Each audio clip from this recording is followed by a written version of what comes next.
Well, of course, most of what this decision does is largely symbolic because there are no trade or diplomatic relations between Washington and Pyongyang. But the decision does restrict the DPRK's access to U.S. foreign assistance. It's unclear whether that's going to include humanitarian assistance. And it also bans American assistance to countries that trade with Pyongyang. The practical effects may be limited, but hopefully we're closing off a few loopholes with this.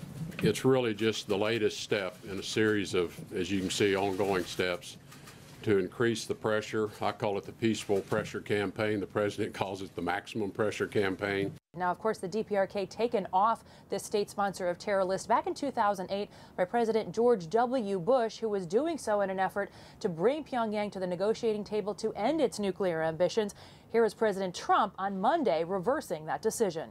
This designation will impose further sanctions and penalties on North Korea and related persons and supports our maximum pressure campaign to isolate the murderous regime. And the president also talking about the U.S. Treasury Department on Tuesday, now expected to implement new sanctions against Pyongyang, additional sanctions that the president calls the highest level yet, and says they will take place over the next 2 weeks. It bears noting that the president, while rumored to be deciding on whether to execute this state sponsor of terror list edition of Pyongyang before his Asia trip, decided to do it afterwards.